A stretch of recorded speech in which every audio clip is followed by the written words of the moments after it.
Hello everyone, ನಮಸ್ಕಾರ ಎಲ್ರಿಗೂ. Welcome back to my channel. ಈ ವಿಡಿಯೋದಲ್ಲಿ ಮೊಘಲರ ಬಗ್ಗೆ ಕೆಲವೊಂದು ಪ್ರಶ್ನೆ ಉತ್ತರಗಳನ್ನು ಹೇಳಿದ್ದೀನಿ.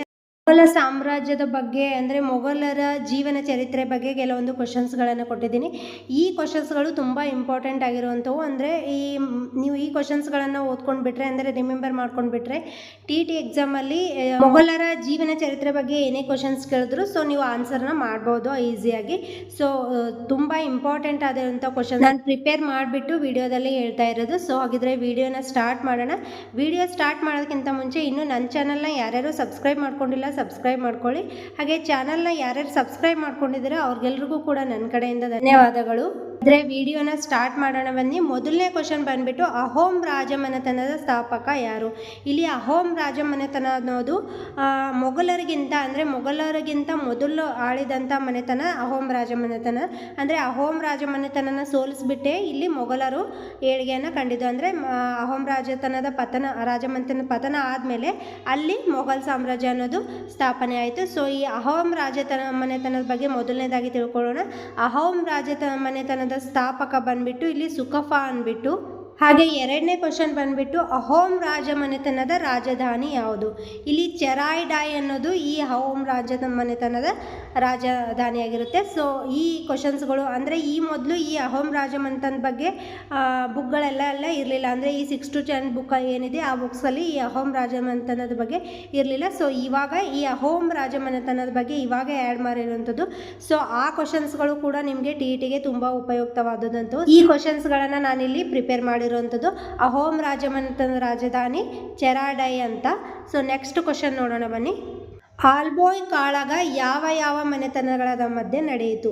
ಇಲ್ಲಿ ಆಲ್ಬೋಯ್ ಕಾಳಗ ಅನ್ನೋದು ಮೊಘಲ್ ಮತ್ತು ಅಹೋಮ್ ಮನೆತನಗಳ ಮಧ್ಯೆ ನಡೆಯುತ್ತೆ. ಅಂದರೆ ಈ ಆಲ್ಬೋಯ್ ಕಾಳಗ ನಡೆದ ಮೇಲೇ ಈ ಮೊಘಲ್ ಸಾಮ್ರಾಜ್ಯ ಅನ್ನೋದು ಸ್ಥಾಪನೆ ಆಗಿತ್ತು.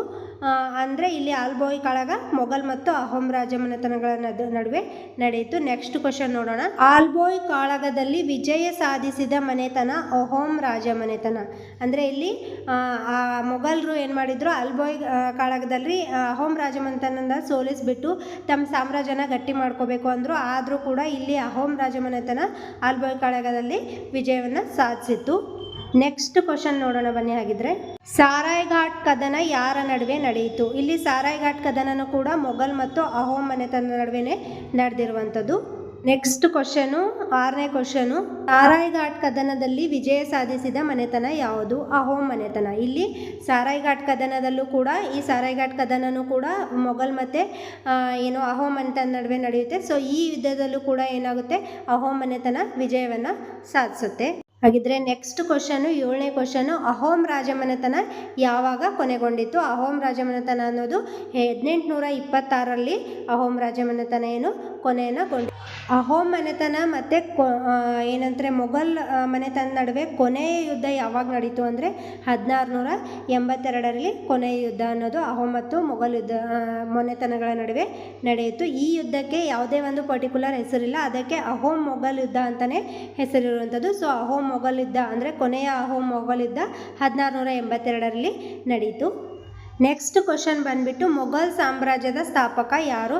ಈ ಅಹೋಮ್ ಮನೆತನ ಕೊನೆಗೊಂಡ ಮೇಲೆ, ಅಂದರೆ ಈ ಅಹೋಮ್ ಮನೆತನ ಕೊನೆಗೊಂಡ ಮೇಲೆ ಮೊಘಲ್ ಸಾಮ್ರಾಜ್ಯ ಅನ್ನೋದು ಸ್ಥಾಪನೆ ಆಗುತ್ತೆ. ಸೊ ಈ ಮೊಘಲ್ ಸಾಮ್ರಾಜ್ಯದ ಸ್ಥಾಪಕ ಬಾಬರ್. ಮೊಘಲ್ ಸಾಮ್ರಾಜ್ಯದ ಸ್ಥಾಪಕ ಯಾರು ಅಂತ ನಿಮ್ಗೆ ಏನಾದರೂ ಕ್ವಶನ್ ಬಂದರೆ ನೀವು ಬಾಬರ್ ಅಂತ ಇಲ್ಲಿ ಆನ್ಸರ್ ಮಾಡಬೇಕಾಗುತ್ತೆ. ನೆಕ್ಸ್ಟ್ ಕ್ವಶನು, ಬಾಬರ್ ಯಾವ ದೇಶದವನು? ಬಾಬರ್ ಇಲ್ಲಿ ತುರ್ಕಿಸ್ತಾನದವನಾಗಿರ್ತಾನೆ. ಸೊ ಈ ತುರ್ಕಿಸ್ತಾನದ ಬಾಬರ್ ಏನು ಮಾಡ್ತಾನೆ, ಭಾರತ ದೇಶಕ್ಕೆ ಬಂದ್ಬಿಟ್ಟು ಕೆಲವೊಂದು ರಾಜಮನೆತನಗಳ ಮೇಲೆ ಯುದ್ಧವನ್ನು ಸಾರಿ ಆ ಪ್ರದೇಶಗಳನ್ನೆಲ್ಲ ವಶಪಡಿಸ್ಕೊಂಡು ಇಲ್ಲೇನು ಮಾಡ್ತಾನೆ, ಬಾಬರ್ ಭಾರತದಲ್ಲಿ ಮೊಘಲ್ ಸಾಮ್ರಾಜ್ಯವನ್ನು ಸ್ಥಾಪನೆ ಮಾಡ್ತಾನೆ. ಸೊ ಈ ಬಾಬರು ಯಾವ ದೇಶದವನು? ತುರ್ಕಿಸ್ತಾನದವನು. ಮೂಲತಃ ಇವನು ತುರ್ಕಿಸ್ತಾನದವನು. ನೆಕ್ಸ್ಟ್ ಕ್ವಶನ್ ನೋಡೋಣ ಬನ್ನಿ. ಬಾಬರ್ನ ತಂದೆ ಯಾರು? ಬಾಬರ್ನ ತಂದೆ ಉಮರ್ ಶೇಖ್. ಅಂದರೆ ಬಾಬರ್ನ ತಂದೆ ಹೆಸರು ಉಮರ್ ಶೇಖ್ ಅಂತ ಆಗಿರುತ್ತೆ. ನೆಕ್ಸ್ಟ್ ಕ್ವಶನ್ನು, ಮೊದಲನೇ ಪಾಣಿಪತ್ ಕದನ ಯಾರ್ಯಾರ ನಡುವೆ ನಡೆಯಿತು? ಅಂದರೆ ಮೊದಲನೇ ಪಾಣಿಪತ್ ಕದನ ಬಾಬರ್ ಮತ್ತು ಇಬ್ರಾಹಿಂ ಲೋಧಿ, ದೆಹಲಿಯ ಸುಲ್ತಾನನಾದಂಥ ಇಬ್ರಾಹಿಂ ಲೋಧಿ ಮತ್ತು ಮೊಘಲ್ನ ರಾಜ ಬಾಬರ್ನ ನಡುವೆ ಮೊದಲನೇ ಪಾಣಿಪತ್ ಕದನ ನಡೆಯುತ್ತೆ. ಒಟ್ಟು ಪಾಣಿಪತ್ ಕದನಗಳು 3 ಪಾಣಿಪತ್ ಕದನಗಳಿದ್ದಾವೆ. ಅದರಲ್ಲಿ ಮೊದಲನೇ ಪಾಣಿಪತ್ ಕದನ ಬಾಬರ್ ಮತ್ತು ದೆಹಲಿಯ ಸುಲ್ತಾನನಾದಂಥ ಇಬ್ರಾಹಿಂ ಲೋಧಿಯ ನಡುವೆ ನಡೆಯುತ್ತೆ. ಸೊ ನೆಕ್ಸ್ಟ್ ಕ್ವಶನ್ ನೋಡೋಣ ಬನ್ನಿ. ನೆಕ್ಸ್ಟ್ ಕ್ವಶನು, ಮೊದಲನೇ ಪಾಣಿಪತ್ ಕದನ ಯಾವಾಗ ನಡೆಯಿತು? ಅಂದರೆ ಮೊದಲನೇ ಪಾಣಿಪತ್ ಕದನ ಇಲ್ಲೇನಾಗುತ್ತೆ 1526ರಲ್ಲಿ ನಡೆಯುತ್ತೆ. ಮೊದಲನೇ ಪಾಣಿಪತ್ ಕದನ ಇಬ್ರಾಹಿಂ ಲೋಧಿ ಮತ್ತು ಬಾಬರ್ ನಡುವೆ 1526ರಲ್ಲಿ ಮೊದಲನೇ ಪಾಣಿಪತ್ ಕದನ ಅನ್ನೋದು ನಡೆದಿರುವಂಥದ್ದು. ಈ ಪಾಣಿಪತ್ ಕದನಗಳಿವೇನಿವೆ ಇವು ಮೋಸ್ಟ್ ಇಂಪಾರ್ಟೆಂಟ್. ಅದರಲ್ಲೂ ಮೊದಲನೇ ಮತ್ತು ಎರಡನೇ ಪಾಣಿಪತ್ ಕದನಗಳು ತುಂಬ ಇಂಪಾರ್ಟೆಂಟು. ಸೊ ಇವುಗಳ ಡೇಟು ಅಂದರೆ ಯಾವಾಗ ನಡೆಯಿತು ಮತ್ತು ಯಾರ್ಯಾರ ಮಧ್ಯೆ ನಡೆಯುತ್ತೆ ಅನ್ನೋದು ತುಂಬ ಇಂಪಾರ್ಟೆಂಟ್ ಆಗುತ್ತೆ. ಸೊ ಇವುಗಳನ್ನು ನೀವು ರಿಮೆಂಬರ್ ಮಾಡಲೇಬೇಕಾಗುತ್ತೆ. ಅದಕ್ಕೆ ಈ ಪಾಣಿಪತ್ ಕದನಗಳು ಯಾವಾಗ ನಡೆದಿತ್ತು ಮತ್ತು ಯಾರ್ಯಾರ ನಡುವೆ ನಡೆಯಿತು ಮತ್ತು ಯಾವ್ಯಾವ ರಾಜಮನೆತನಗಳ ನಡುವೆ ನಡೆಯಿತು ಅಂತ ಸ್ವಲ್ಪ ನೆನಪಲ್ಲಿ ಇಟ್ಕೊಳ್ಳಿ. ನೆಕ್ಸ್ಟ್ ಕ್ವಶನ್ ನೋಡೋಣ. ಮೊಘಲರ ಆಡಳಿತ ಯಾವಾಗ ಆರಂಭವಾಯಿತು? ಮೊಘಲರ ಆಡಳಿತ 1526ರಲ್ಲಿ ಆರಂಭವಾಯಿತು. ಅಂದರೆ ಇಲ್ಲಿ ಮೊಘಲರು ಏನು ಮಾಡಿರ್ತಾರೆ, ಪಾಣಿಪತ್ ಕದನ, ಮೊದಲನೇ ಪಾಣಿಪತ್ ಕದನ ಅನ್ನೋದು ಮುಗಿದ ಮೇಲೆ, ಇಲ್ಲಿ ಬಾಬರ್ ಮತ್ತು ಇಬ್ರಾಹಿಂ ಲೋಧಿ ನಡುವೆ ಮೊದಲನೇ ಪಾಣಿಪತ್ ಕದನ ಮುಗಿದ ಮೇಲೆ ಮೊಘಲರ ಆಡಳಿತ ಅನ್ನೋದು ಇಲ್ಲಿ ಸ್ಟಾರ್ಟ್ ಆಗುತ್ತೆ. ಅಂದರೆ ಮೊದಲನೇ ಪಾಣಿಪತ್ ಕದನದಲ್ಲಿ ಇಲ್ಲಿ ಬಾಬರ್ ಏನು ಮಾಡ್ತಾನೆ, ಇಬ್ರಾಹಿಂ ಲೋಧಿಯನ್ನು ಸೋಲಿಸಿಬಿಟ್ಟು ದೆಹಲಿ ಸುಲ್ತಾನರ ಆಳ್ವಿಕೆ ಅಲ್ಲಿಗೆ ಕೊನೆಗೊಳ್ಳುತ್ತೆ. ಅಂದರೆ ಬಾಬರ್ ಇಬ್ರಾಹಿಂ ಲೋಧಿಯನ್ನು ಸೋಲಿಸಿದ ಮೇಲೆ 1526ರಲ್ಲಿ ಬಾಬರ್ ಇಬ್ರಾಹಿಂ ಲೋಧಿಯನ್ನು ಸೋಲಿಸಿದ ಮೇಲೆ ಅಲ್ಲಿ ದೆಹಲಿ ಸುಲ್ತಾನರ ಕೊನೆಯ ಮನೆತನ ಏನಾಗಿರುತ್ತೆ, ಲೋಧಿ ಮನೆತನ, ಅದು ಪೂರ್ತಿಯಾಗಿ ಪತನಗೊಳ್ಳುತ್ತೆ. ಆವಾಗ ಇಲ್ಲಿ ಮೊಘಲರು ಏನು ಮಾಡ್ತಾರೆ, ಆಡಳಿತವನ್ನು ಸ್ಟಾರ್ಟ್ ಮಾಡ್ತಾರೆ. ಇಲ್ಲಿ ಬಾಬರ್ ಏನು ಮಾಡ್ತಾನೆ, ದೆಹಲಿಯನ್ನು ರಾಜಧಾನಿಯನ್ನಾಗಿ ಮಾಡಿಕೊಂಡು ಆಡಳಿತವನ್ನು ಇಲ್ಲಿ ಸ್ಟಾರ್ಟ್ ಮಾಡೋಂಥದ್ದು. ಹಾಗಿದ್ರೆ ನೆಕ್ಸ್ಟ್ ಕ್ವಶನ್ ನೋಡೋಣ ಬನ್ನಿ. ನೆಕ್ಸ್ಟ್ ಕ್ವಶನ್ ಇಲ್ಲಿ ಮೊಘಲರ ರಾಜಧಾನಿ ಯಾವುದು? ಮೊಘಲರ ರಾಜಧಾನಿ ದೆಹಲಿ. ಯಾಕಂದರೆ ನಾನು ಈಗ ತಾನೇ ಹೇಳಿದೆ, ಮೊಘಲರು ಏನು ಮಾಡ್ತಾರೆ, ದೆಹಲಿಯ ಸುಲ್ತಾನರಾದ ಕೊನೆಯ ರಾಜನಾದ ಇಬ್ರಾಹಿಂ ಲೋಧಿಯನ್ನು ಸೋಲಿಸಿಬಿಟ್ಟು, ಅಂದರೆ ಮೊದಲನೇ ಪಾಣಿಪತ್ ಕದನದಲ್ಲಿ ಬಾಬರ್ ಇಬ್ರಾಹಿಂ ಲೋಧಿಯನ್ನು ಸೋಲಿಸಿದ ಮೇಲೆ ದೆಹಲಿಯನ್ನು ಏನು ಮಾಡ್ತಾನೆ, ತನ್ನ ರಾಜಧಾನಿಯನ್ನಾಗಿ ಮಾಡಿಕೊಂಡು ಮೊಘಲರು ಆಡಳಿತವನ್ನು 1526ರಿಂದ ಸ್ಟಾರ್ಟ್ ಮಾಡ್ತಾರೆ. ಇದ್ರೆ ನೆಕ್ಸ್ಟ್ ಕ್ವಶನ್ ನೋಡೋಣ ಬನ್ನಿ. 16ನೇ ಕ್ವಶನು, ಬಾಬರ್ ನಾಮ ಅಥವಾ ತುಜಕ್ ಇ ಬಾಬರಿ ಬರೆದವರು ಯಾರು? ಇಲ್ಲಿ ಬಾಬರ್ ನಾಮವನ್ನು ಏನು ಮಾಡ್ತಾನೆ, ಬಾಬರ್ ಸ್ವತಃ ತಾನೇ ಬರೆದುಕೊಳ್ತಾನೆ. ಅಂದರೆ ಇಲ್ಲಿ ಬಾಬರ್ ನಾಮ ಅಂದರೆ ಈ ಬಾಬರ್ ನಾಮದಲ್ಲಿ ಏನಿದೆ, ಬಾಬರ್ನ ಆತ್ಮಚರಿತ್ರೆ ಇದೆ. ಸೊ ಅವನ ಆತ್ಮಚರಿತ್ರೆಯನ್ನು ಅವನೇ ಬಾಬರ್ ಏನು ಮಾಡ್ತಾನೆ, ಬರ್ಕೊಂಡಿರ್ತದೆ. ಅದಕ್ಕೆ ತುಜಕ್ ಇ ಬಾಬರಿ ಅಂತ ನಾವು ಕರಿತೀವಿ. ನೆಕ್ಸ್ಟ್ ಕ್ವಶನ್ ನೋಡೋಣ. 17ನೇ ಕ್ವಶನು, ಬಾಬರ್ ನಾಮ ಪರ್ಷಿಯನ್ ಭಾಷೆಗೆ ಭಾಷಾಂತರಿಸಿದವರು ಯಾರು? ಈ ಬಾಬರ್ ನಾಮವನ್ನು ಬಾಬರೇ ಬರ್ಕೊಂಡಿದ್ದಾರೆ. ಅಂದರೆ ಸ್ವತಃ ತಾನೇ ಏನು ಮಾಡ್ತಾನೆ, ತನ್ನ ಆತ್ಮಚರಿತೆಯನ್ನು ಬಾಬರ್ ನಾಮವಾಗಿ ಬರ್ಕೊಂಡಿರ್ತಾನೆ. ಸೊ ಈ ಬಾಬರ್ ನಾಮವನ್ನು ಪರ್ಷಿಯನ್ ಭಾಷೆಗೆ ಭಾಷಾಂತರಿಸಿದವರು ಯಾರು ಅಂದರೆ ಅಬ್ದುಲ್ ರಹೀಂ ಖಾನ್. ಇದು ಸ್ವಲ್ಪ ಇಂಪಾರ್ಟೆಂಟ್ ಅನ್ಕೋತೀನಿ. ಅಬ್ದುಲ್ ರಹೀಂ ಖಾನ್ ಏನು ಮಾಡ್ತಾನೆ, ಬಾಬರ್ ನಾಮವನ್ನು ಪರ್ಷಿಯನ್ ಭಾಷೆಗೆ ಭಾಷಾಂತರಿಸ್ತಾನೆ. ನೆಕ್ಸ್ಟ್ ಕ್ವಶನ್ ನೋಡೋಣ ಬನ್ನಿ. ಮೊಘಲ್ ಸಾಮ್ರಾಜ್ಯದ ಎರಡನೇ ಸುಲ್ತಾನ ಯಾರು? ಇಲ್ಲಿ ಮೊಘಲ್ ಸಾಮ್ರಾಜ್ಯದ ಎರಡನೇ ಸುಲ್ತಾನ ಹುಮಾಯೂನ್. ಈ ಹುಮಾಯೂನ್ ಯಾರ ಮಗ ಆಗಿರ್ತಾನೆ ಅಂದರೆ ಬಾಬರ್ನ ಮಗ ಹುಮಾಯೂನ್ ಆಗಿರ್ತಾನೆ. ಇವನು ಅಂದರೆ ಬಾಬರ್ನ ನಂತರ ಹುಮಾಯೂನ್ ಏನು ಆಡಳಿತಕ್ಕೆ ಬರ್ತಾನೆ, ಅಂದರೆ ಎರಡನೇ ಸುಲ್ತಾನ ಆಗಿ ಆಡಳಿತಕ್ಕೆ ಬರ್ತಾನೆ. ನೆಕ್ಸ್ಟ್ ಕ್ವಶನ್, ಹುಮಾಯೂನ್ನ ತಂದೆ ಯಾರು? ಈಗಲೇ ನಾನು ಹೇಳಿದ್ದೀನಿ, ಹುಮಾಯೂನ್ ತಂದೆ ಬಾಬರ್. ಅಂದರೆ ಬಾಬರ್ನ ಆಡಳಿತ ಕೊನೆ ಆದಮೇಲೆ ಹುಮಾಯೂನ್ ಇಲ್ಲಿ ಆಡಳಿತಕ್ಕೆ ಬರ್ತಾನೆ. ಸೊ ಹುಮಾಯೂನ್ನ ತಂದೆ ಬಾಬರ್ ಆಗಿರ್ತಾನೆ. ನೆಕ್ಸ್ಟ್ ಕ್ವಶನು, ಶೇರ್ ಶಾ ಯಾವ ಮನೆತನಕ್ಕೆ ಸೇರಿದವನು? ಇಲ್ಲಿ ಶೇರ್ ಶಾ ಅನ್ನೋನು ಸೂರ್ ಮನೆತನಕ್ಕೆ ಸೇರಿರ್ತಾನೆ. ನೆಕ್ಸ್ಟ್ ಕ್ವಶನು, ಶೇರ್ ಶಾನ ಮೂಲ ಹೆಸರೇನು? ಇಲ್ಲಿ ಶೇರ್ ಶಾನ ಮೂಲ ಹೆಸರು ಫರೀದ್ ಅಂತ ಆಗಿರುತ್ತೆ. ಅಂದರೆ ಶೇರ್ ಶಾನ ಮೂಲ ಹೆಸರು ಏನಾಗುತ್ತೆ, ಈ ಸೂರ್ ಮನೆತನಕ್ಕೆ ಸೇರಿದ್ರು ಅಂತ ಶೇರ್ ಶಾನ ಮೂಲ ಹೆಸರು ಫರೀದ್ ಅಂತ ಆಗಿರುತ್ತೆ. ನೆಕ್ಸ್ಟ್ ಕ್ವಶನ್ ನೋಡೋಣ. ಇಲ್ಲಿ ನೆಕ್ಸ್ಟ್ ಕ್ವಶನು 22ನೇ ಕ್ವಶನು, ಫರೀದನಿಗೆ ಶೇರ್ ಶಾ ಎಂಬ ಹೆಸರು ಹೇಗೆ ಬಂತು? ಅಂದರೆ ಅವನ ಹೆಸರು ಮೂಲ ಹೆಸರು ಏನಾಗಿರುತ್ತೆ, ಶೇರ್ ಶಾ ಅಂದು ಫರೀದ ಅಂತ ಆಗಿರುತ್ತೆ. ಸೊ ಈ ಫರೀದನಿಗೆ ಶೇರ್ ಶಾ ಎಂಬ ಹೆಸರು ಹೇಗೆ ಬಂತಂದರೆ ಒಬ್ಬನೇ ಹುಲಿಯನ್ನು ಕೊಂದಿದ್ರಿಂದ. ಅಂದರೆ ಈ ಶೇರ್ ಶಾ ಏನು ಮಾಡಿರ್ತಾನೆ, ಹುಲಿ ಜೊತೆ ಹೋರಾಡಿ ಒಬ್ಬನೇ ಏನು ಮಾಡಿರ್ತಾನೆ, ಹುಲಿಯನ್ನು ಕೊಂದಿರ್ತಾನೆ. ಸೊ ಅದಕ್ಕೆ ಇವನಿಗೆ ಶೇರ್ ಶಾ ಅಂತ ಹೆಸರು ಇರುವಂಥದ್ದು. ಇಲ್ಲಿ ನಿಮ್ಗೆ ಗೊತ್ತಿರ್ಬೋದು, ಶೇರ್ ಅಂದರೆ ಹುಲಿ ಅಂತ ಅರ್ಥ ಆಗುತ್ತೆ. ಸೊ ಈ ಹುಲಿಯನ್ನು ಕೊಂದಿರೋದ್ರಿಂದ ಇವನಿಗೆ ಶೇರ್ ಶಾ ಅಂತ ಹೆಸರು ಬಂದಿರುವಂಥದ್ದು. ಸೊ ನೆಕ್ಸ್ಟ್ ಕ್ವಶನ್ ನೋಡೋಣ ಬನ್ನಿ. ನೆಕ್ಸ್ಟ್ ಕ್ವಶನ್ ಬಂದ್ಬಿಟ್ಟು, ಅಕ್ಬರ್ನ ತಂದೆ ಯಾರು? ಅಕ್ಬರ್ನ ತಂದೆ ಇಲ್ಲಿ ಹುಮಾಯೂನ್ ಆಗಿರ್ತಾನೆ. ಅಂದರೆ ಮೊದಲನೇದಾಗಿ ರಾಜ್ಯ ಸ್ಥಾಪಿಸಿದವನು ಬಾಬರ್ನ ಮಗ ಹುಮಾಯೂನ್ನ ಮಗ ಇಲ್ಲಿ ಅಕ್ಬರ್ ಆಗಿರ್ತಾನೆ. ಸೊ ಈ ಅಕ್ಬರ್ ಅನ್ನೋನು ಏನಾಗಿರ್ತಾನೆ, ಮೊಘಲ್ ಸಾಮ್ರಾಜ್ಯದ ಪ್ರಸಿದ್ಧ ದೊರೆ. ಅಂದರೆ ಇಲ್ಲಿ ನೀವು ಮೊಘಲ್ ಸಾಮ್ರಾಜ್ಯದ ಪ್ರಸಿದ್ಧ ದೊರೆ ಯಾರು ಅಂತ ಕೇಳಿದ್ರೆ ಇಲ್ಲಿ ನೀವು ಅಕ್ಬರ್ ಅಂತ ಆನ್ಸರ್ ಮಾಡಬೇಕಾಗುತ್ತೆ. ಸೊ ಅಕ್ಬರ್ನ ತಂದೆ ಇಲ್ಲಿ ಹುಮಾಯೂನ್ ಆಗಿರ್ತಾನೆ. ಸೊ ನೆಕ್ಸ್ಟ್ ಕ್ವಶನ್ ನೋಡೋಣ ಬನ್ನಿ. ಆಗಿದ್ರೆ ನೆಕ್ಸ್ಟ್ ಕ್ವಶನ್ ಬಂದ್ಬಿಟ್ಟು, ಅಕ್ಬರ್ ಎಲ್ಲಿ ಜನಿಸಿದನು? ಸಿಂಧ್ನ ಅಮರ್ ಕೋಟೆಯಲ್ಲಿ. ಅಕ್ಬರ್ ಎಲ್ಲಿ ಜನಿಸಿರ್ತಾನೆ? ಸಿಂಧ್ನ ಅಮರ್ ಕೋಟೆಯಲ್ಲಿ. ಸೊ ಇದು ಸ್ವಲ್ಪ ಇಂಪಾರ್ಟೆಂಟು. ಅಕ್ಬರ್ ಎಲ್ಲಿ ಜನಿಸಿದನು ಅಂತ ಈ ಹಿಂದಿನ ಕ್ವಶನ್ ಪೇಪರ್ಗಳಲ್ಲಿ ಒಂದು ಸರ್ತಿ ಏನೋ 2 ಸರ್ತಿ ಕೇಳಿರ್ತಂಥದ್ದು. ಅಕ್ಬರ್ ಎಲ್ಲಿ ಜನಿಸಿದನು ಅಂದರೆ ಸಿಂಧ್ನ ಅಮರ್ ಕೋಟೆಯಲ್ಲಿ ಜನಿಸಿನು. ಇದ್ರೆ ನೆಕ್ಸ್ಟ್ ಕ್ವಶನ್ ನೋಡೋಣ ಬನ್ನಿ. 24ನೇ ಕ್ವಶನ್, ಅಕ್ಬರ್ನ ರಾಜ ಪ್ರತಿನಿಧಿ ಯಾರು? ಇಲ್ಲಿ ಅಕ್ಬರ್ನ ರಾಜ ಪ್ರತಿನಿಧಿ ಬೈರಾಮ್ ಖಾನ್ ಆಗಿರುತ್ತಾನೆ. ಅಂದರೆ ಅಕ್ಬರ್ನ ಆಸ್ಥಾನದಲ್ಲಿರುವ ರಾಜ ಪ್ರತಿನಿಧಿ ಅಥವಾ ಅಕ್ಬರ್ನ ಪ್ರಧಾನಮಂತ್ರಿ ಅಂತಲೇ ಹೇಳ್ಬೋದು. ರಾಜ ಪ್ರತಿನಿಧಿ ಮತ್ತು ಪ್ರಧಾನಮಂತ್ರಿ ಇಲ್ಲಿ ಯಾರಾಗಿರ್ತಾರೆ? ಬೈರಾಮ್ ಖಾನ್ ಅನ್ನೋನು ಅಕ್ಬರ್ನ ರಾಜ ಪ್ರತಿನಿಧಿ ಅಥವಾ ಪ್ರಧಾನಮಂತ್ರಿ ಆಗಿರ್ತಾನೆ. ನೆಕ್ಸ್ಟ್ ಕ್ವಶನ್ ನೋಡೋಣ ಬನ್ನಿ. ಸೊ ನೆಕ್ಸ್ಟ್ ಕ್ವಶನ್ 25ನೇ ಕ್ವಶನ್, ಮೊಘಲರ ಪ್ರಸಿದ್ಧ ದೊರೆ ಯಾರು? ಇಲ್ಲಿ ಮೊಘಲರ ಪ್ರಸಿದ್ಧ ದೊರೆ ಅಕ್ಬರ್ ಅಂತ ನಾನು ಮೊದಲೇ ಹೇಳಿದ್ದೆ. ಇಲ್ಲಿ ಮೊಘಲರಲ್ಲಿ ಪ್ರಸಿದ್ಧ ದೊರೆ ಅಂದರೆ ಅವನು ಅಕ್ಬರ್ ಆಗಿದ್ರೆ. ನೆಕ್ಸ್ಟ್ ಕ್ವಶನ್ ನೋಡೋಣ ಬನ್ನಿ. ಎರಡನೇ ಪಾಣಿಪತ್ ಕದನ ಯಾರ್ಯಾರ ನಡುವೆ ನಡೆಯಿತು? ಇಲ್ಲಿ ಎರಡನೇ ಪಾಣಿಪತ್ ಕದನ ಅನ್ನೋದು ಅಕ್ಬರ್ ಮತ್ತು ಹೇಮುವಿನ ನಡುವೆ ನಡೆದಿರುವಂಥದ್ದು. ಇಲ್ಲಿ ನೀವು ನೋಡ್ಬೋದು ಎರಡು ಪಾಣಿಪತ್ ಕದನಗಳನ್ನು ನಾವು ಇಲ್ಲಿ ನೋಡ್ಬೋದು. ಮೊದಲನೇ ಪಾಣಿಪತ್ ಕದನ ಬಾಬರ್ ಮತ್ತು ಇಬ್ರಾಹಿಂ ಲೋಧಿ ನಡುವೆ ನಡೆಯಿತು. ಎರಡನೇ ಪಾಣಿಪತ್ ಕದನ ಇಲ್ಲಿ ಅಕ್ಬರ್ ಮತ್ತು ಹೇಮುವಿನ ನಡುವೆ ನಡೆದಿರುವಂಥದ್ದು. ಅಂದರೆ ಮೊದಲನೇ ಪಾಣಿಪತ್ ಕದನ ಮುಗಿದ ಮೇಲೆ ಏನಾಗಿತ್ತು? ಬಾಬರ್ ಏನು ಮಾಡಿದ್ದ? ಇಲ್ಲಿ ಮೊಘಲ್ ಸಾಮ್ರಾಜ್ಯವನ್ನು ಸ್ಥಾಪನೆ ಮಾಡಿ. ಇಲ್ಲಿ ಎರಡನೇ ಪಾಣಿಪತ್ ಕದನ ಅಕ್ಬರ್ ಮತ್ತು ಹೇಮುವಿನ ನಡುವೆ ನಡೆಯಿತು. ನೆಕ್ಸ್ಟ್ ಕ್ವಶನ್ ಏನಂದರೆ, ಎರಡನೇ ಪಾಣಿಪತ್ ಕದನ ಯಾವಾಗ ನಡೆಯಿತು?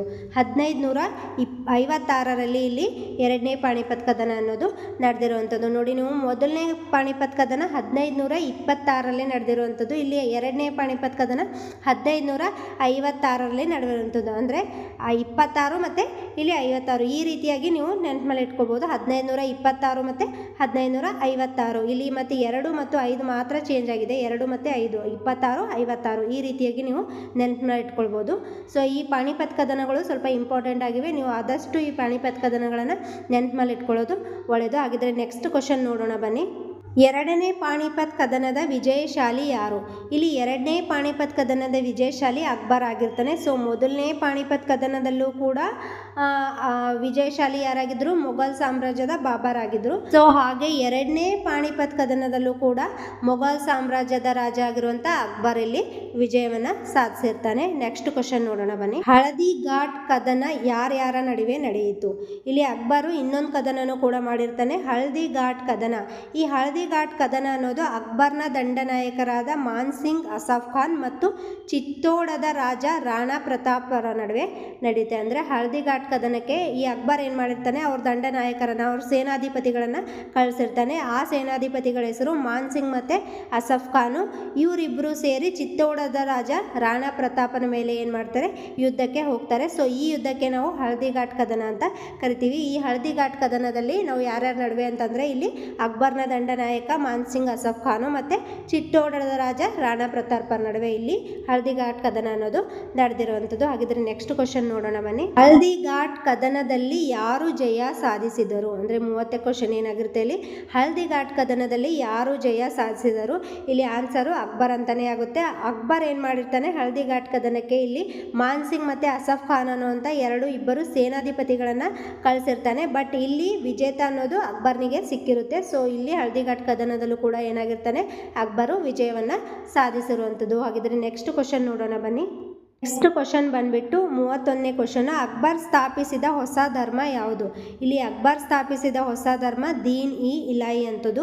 ಅಕ್ಬರ್ ಏನು ಮಾಡಿರ್ತಾನೆ? ಒಂದು ಹೊಸ ಧರ್ಮವನ್ನು, ಹೊಸ ಪಂಥವನ್ನು ತನ್ನ ಆಡಳಿತದ ಅವಧಿಯಲ್ಲಿ ಸ್ಥಾಪಿಸಿರ್ತಾನೆ. ಸೊ ಆ ಧರ್ಮದ ಹೆಸರೇನಾಗಿರುತ್ತೆ? ಆ ಪಂಥದ ಹೆಸರೇನಾಗಿರುತ್ತೆ ಅಂದರೆ ದೀನ್ ಇ ಇಲಾಯಿ ಅನ್ನೋದು ಆ ಪಂಥದ ಹೆಸರಾಗಿರುತ್ತೆ. ಸೊ ನೆಕ್ಸ್ಟ್ ಕ್ವಶನ್ ನೋಡೋಣ ಬನ್ನಿ.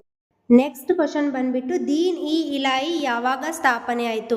ಇಲ್ಲಿ 1582ರಲ್ಲಿ ಅಕ್ಬರ್ ಏನು ಮಾಡ್ತಾನೆ? ದೀನ್ ಇ ಇಲಾಯಿಯನ್ನು ಸ್ಥಾಪನೆ ಮಾಡ್ತಾನೆ. ಅಂದರೆ ದೀನ್ ಇ ಇಲಾಯಿ ಪಂಥ 1582ರಲ್ಲಿ ಸ್ಥಾಪನೆ ಆಯಿತು. ನೆಕ್ಸ್ಟ್ ಕ್ವಶನ್ ನೋಡೋಣ ಬನ್ನಿ. ನೆಕ್ಸ್ಟ್ ಕ್ವಶನು, ದೀನ್ ಇ ಇಲಾಯಿ ಪಂಥ ಎಲ್ಲಿ ಸ್ಥಾಪನೆ ಆಯಿತು?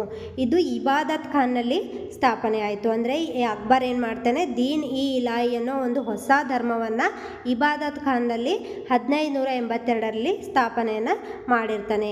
ನೆಕ್ಸ್ಟ್ ಕ್ವಶನು, ದೀನ್ ಇ ಇಲಾಯಿ ಪಂಥದ ತತ್ವ ಏನು? ಹಾಗಿದ್ರೆ ಈ ದೀನ್ ಇ ಇಲಾಯಿ ಏನು ಹೊಸ ಧರ್ಮ ಅಕ್ಬರ್ ಸ್ಥಾಪಿಸಿರ್ತಾನೆ, ಈ ಪಂಥದ ತತ್ವ ಏನು ಅಂದರೆ ಸರ್ವರೊಡನೆ ಶಾಂತಿ. ಇಲ್ಲಿ ನೀವು ತಿಳ್ಕೊಬೋದು, ಸರ್ವರೊಡನೆ ಶಾಂತಿ ಅಂತ ಈ ಪಂಥದ ತತ್ವ ಆಗಿದೆ. ಅಂದರೆ ಎಲ್ಲ ಸರ್ವರೊಡನೆ ಶಾಂತಿ ಅಂದರೆ ಈ ಅಕ್ಬರ್ನ ಕಾಲದಲ್ಲಿ ಏನಾಗಿರುತ್ತೆ? ಎಲ್ಲ ಧರ್ಮಗಳು ಸಮ ಅಂತ ಆಗಿರುತ್ತೆ. ಸೊ ಅದಕ್ಕೆ ಇವನು ಹೊಸ ಧರ್ಮವನ್ನು ಸ್ಥಾಪಿಸಿರ್ತಾನೆ ಅಕ್ಬರು. ಯಾಕಂದರೆ ಅವನು ಎಲ್ಲ ಧರ್ಮಗಳನ್ನು ಕೂಡ ಸಮವಾಗಿ ನೋಡ್ತಾ ಇರ್ತಾನೆ. ಸೊ ಇಲ್ಲಿ ನಿಮ್ಗೆ ಏನು ಅಂದರೆ ಕೆಲವೊಂದು ಸರ್ತಿ ಟ್ವಿಸ್ಟ್ ಆಗಿನೂ ಕೂಡ ಕ್ವಶನ್ ಕೇಳಿರುವಂಥದ್ದು ಏನಂದರೆ ಅಕ್ಬರ್ನ ಕಾಲದಲ್ಲಿ ಯಾವ ರೀತಿ ಇತ್ತು ಅಂದರೆ ಬೇರೆ ಬೇರೆ ಧರ್ಮಗಳನ್ನು ಅಕ್ಬರ್ ಯಾವ ರೀತಿ ನೋಡ್ತಾ ಇದ್ದ, ಈ ರೀತಿ ಕೆಲವೊಂದು ಸಾರಿ ಅಂದರೆ ಅಕ್ಬರ್ ಬೇರೆ ಬೇರೆ ರಾಜಗಳ ಕಾಲದಲ್ಲೂ ಕೂಡ ಬೇರೆ ಧರ್ಮಗಳನ್ನು ಆ ರಾಜರು ಯಾವ ರೀತಿ ನಡೆಸ್ಕೋತಾ ಇದ್ರು, ಯಾವ ರೀತಿ ನೋಡ್ತಾ ಇದ್ರು ಅಂದರೆ ಕೀಳ್ಮಟ್ಟದಲ್ಲಿ ನೋಡ್ತಾ ಇದ್ರು ಅಥವಾ ಸಮನಾಗಿ ನೋಡ್ತಾ ಇದ್ರು ಅಂತ ಕೆಲವೊಂದು ಟ್ವಿಸ್ಟ್ ಆಗಿ ಕ್ವಶನ್ಸ್ಗಳನ್ನು ಕೇಳಿರ್ತಾರೆ. ಸೊ ಇಲ್ಲಿ ನಿಮಗೆ ಏನು ಗೊತ್ತಾಗುತ್ತೆ, ಅಕ್ಬರು ಈ ದೀನ್ ಇ ಇಲಾಯಿ ಪಂಥದ ತತ್ವ ಸರ್ವಧರ್ಮ ಶಾಂತಿ ಅಂದರೆ ಇಲ್ಲಿ ಅಕ್ಬರ್ ಏನು ಮಾಡ್ತಾ ಇದೆ, ಎಲ್ಲ ಧರ್ಮನೂ ಕೂಡ ಸಮನಾಗಿ ನೋಡ್ತಾ ಇದ್ದ ಅಂತ ಗೊತ್ತಾಗುತ್ತೆ. ಸೊ ಇಲ್ಲಿ ಅಕ್ಬರ್ನ ಕಾಲದಲ್ಲಿ ಏನಾಗಿತ್ತು, ಆಡಳಿತ ಯಾವ ರೀತಿ ಅಂದರೆ ಎಲ್ಲ ಧರ್ಮನೂ ಕೂಡ ಸಮನಾಗಿ ನೋಡ್ತಾ ಇದ್ರು ಅಂತ ಗೊತ್ತಾಗುತ್ತೆ. ಸೊ ನೆಕ್ಸ್ಟ್ ಕ್ವಶನ್ ನೋಡೋಣ.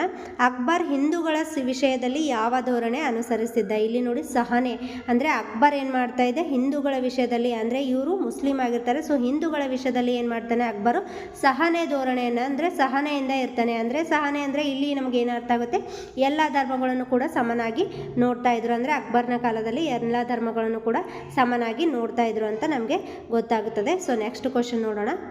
ನೆಕ್ಸ್ಟ್ ಕ್ವಶನ್ ಬಂದ್ಬಿಟ್ಟು ಪ್ರಸಿದ್ಧ ರತ್ನ ಖಚಿತವಾದ ಮಯೂರ ಸಿಂಹಾಸನವನ್ನು ನಿರ್ಮಿಸಿದವರು ಯಾರು? ಇಲ್ಲಿ ಶಹಜಾನ್ ಏನಂದರೆ ಮಯೂರ ಸಿಂಹಾಸನ ಯಾರು ನಿರ್ಮಿಸ್ತಾರೆ, ಶಹಜಾನ್ ಅನ್ನೋದು ಮಯೂರ ಸಿಂಹಾಸನವನ್ನು ಇಲ್ಲಿ ಏನು ಮಾಡ್ತಾನೆ, ರಚಿಸ್ತಾನೆ, ನಿರ್ಮಿಸ್ತಾನೆ. ಇಲ್ಲಿ ಏನು ಮೊಘಲರ ಕಾಲದಲ್ಲಿ ನಾವು ಏನು ನೋಡ್ತೀವಿ, ದೊಡ್ಡ ದೊಡ್ಡ ಸ್ಮಾರಕಗಳಾಗಿರ್ಬೋದು ಇವುಗಳನ್ನೆಲ್ಲ ಜಾಸ್ತಿ ನಿರ್ಮಿಸಿದವರು ಯಾರು ಅಂದರೆ ಶಹಜಾನ್ನ ಕಾಲದಲ್ಲೇ ನಿರ್ಮಿತವಾಗಿರುವಂಥದ್ದು.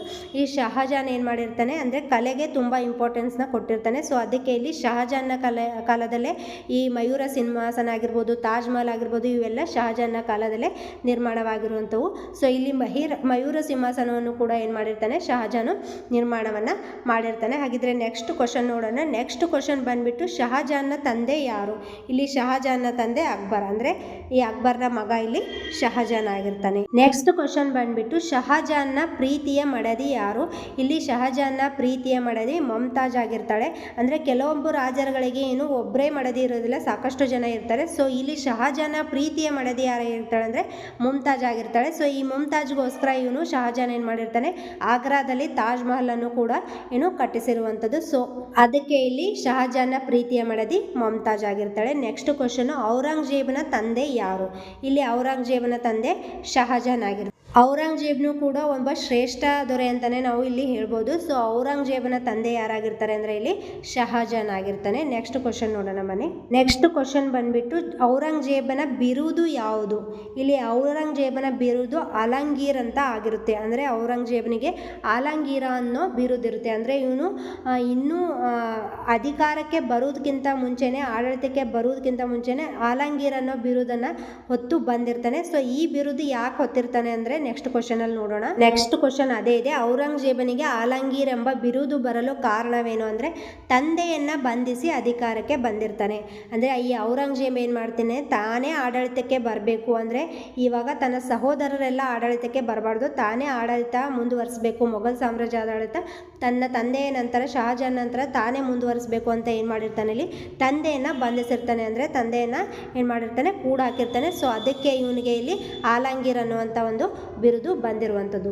ಸೊ ಇದಿಷ್ಟು ಏನಾಗಿರುತ್ತೆ, ಇಲ್ಲಿ ಮೊಘಲರಲ್ಲಿ ಎಷ್ಟು ಜನ ಆಡಳಿತವನ್ನು ಮಾಡಿರ್ತಾರೆ, ಎಷ್ಟು ರಾಜರು ಆಡಳಿತವನ್ನು ಮಾಡಿರ್ತಾರೆ, ಅವರೆಲ್ಲರದು ಜೀವನ ಚರಿತ್ರೆ ಆಗಿರುತ್ತೆ ಇದಿಷ್ಟು. ಅಂದರೆ ನೀವು ಇಷ್ಟು ನಾನು ಕೊಟ್ಟಿರುವಂಥ ಈ 40 ಕ್ವಶನು ಏನಿದ್ದಾವೆ, ಇಷ್ಟು ಕ್ವಶನ್ಗಳನ್ನು ನೀವು ಸರಿಯಾಗಿ ಓದಿದರೆ ನೀವು ಮೊಘಲ್ ಜೀವನ ಚರಿತ್ರೆ ಬಗ್ಗೆ ಯಾವುದೇ ಕ್ವಶನ್ ಬಂದರೂ TETಯಲ್ಲಿ ಆರಾಮಾಗಿ ಆನ್ಸರನ್ನು ಮಾಡ್ಬೋದು.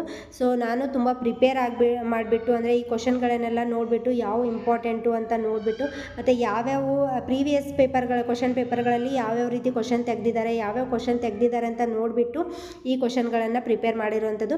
ಸೊ ಈ ಕ್ವಶನ್ಗಳನ್ನು ಓದಿದ್ರೆ ನೀವು ಆಲ್ಮೋಸ್ಟು ಮೊಘಲರ ಜೀವನ ಚರಿತ್ರೆ ಬಗ್ಗೆ ಯಾವುದೇ ರೀತಿ ಕ್ವಶನ್ ಬಂದರೂ ಆನ್ಸರನ್ನು ಮಾಡ್ಬೋದು.